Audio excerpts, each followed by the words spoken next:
બનાસકાંઠાની ડીસા સિવિલની હોસ્પિટલને જિલ્લા સિવિલ હોસ્પિટલનો દરજ્જો તો આપ્યો, પરંતુ સુવિધાઓ આપવાની સરકાર ભૂલી ગઈ છે।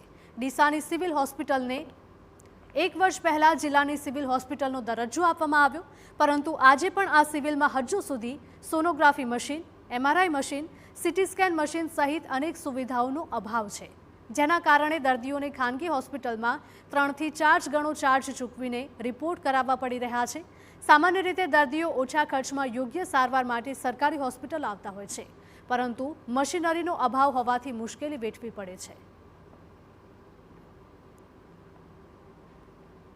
સિવિલ હોસ્પિટલનો દરજ્જો આપવાનું સરકારનું જે અભિગમ હતું એ અભિગમ પૂરું થયું નથી, તો મારે તંત્રને એટલી રજૂઆત કરવી છે, તો જો ગરીબ દર્દી સરકારી સિવિલ હોસ્પિટલ જોઈને આવતું હોય અને એમને જે 100 રૂપિયામાં જે પતી જતું હોય એની જગ્યાએ એમને ત્યાં 1200-1500 રૂપિયા પ્રાઇવેટ હોસ્પિટલોમાં જઈને રિપોર્ટો કરાવવા પડતા હોય, તો પછી એ બાબતે સરકાર શું કરે છે?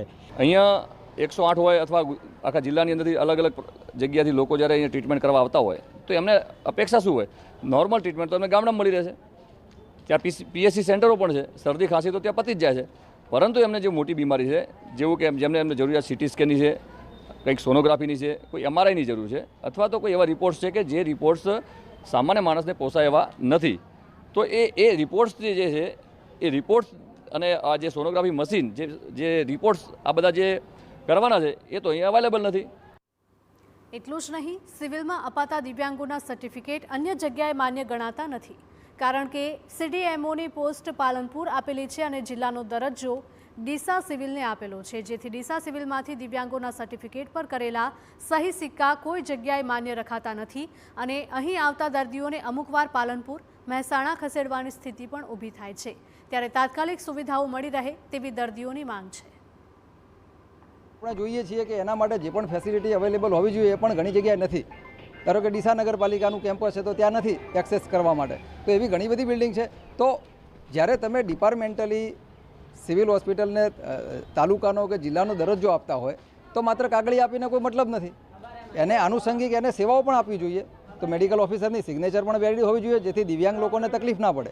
આરોગ્ય અધિકારી જે હોય એવી રીતે અહીંયા જિલ્લાના મુખ્ય તબીબી અધિકારીની પોસ્ટ મંજૂર થયેલી છે, પરંતુ તેનો કાર્યભાર હાલ પાલનપુર ખાતે સંભાળતા ડૉક્ટર ચલાવી રહ્યા છે, પરંતુ તે અનન્વયે આપવામાં આવતા સર્ટિફિકેટો તો તરતથી આપવામાં આવે જ છે અને તે અનન્વયના સર્ટિફિકેટો શારીરિક યોગ્યતા માટેના જરૂરિયાત હોય તો પાલનપુર સિવિલ ખાતેથી પણ તે સર્ટિફિકેટો આપવામાં આવી જ રહ્યા છે। આ અત્રે દવાખાનાની અંદર થતી ખૂબ જ અદ્યતન સારવાર પણ અત્રે સામાન્ય દર્દીને મળે તેનો પૂરેપૂરો ખ્યાલ રાખવામાં આવે।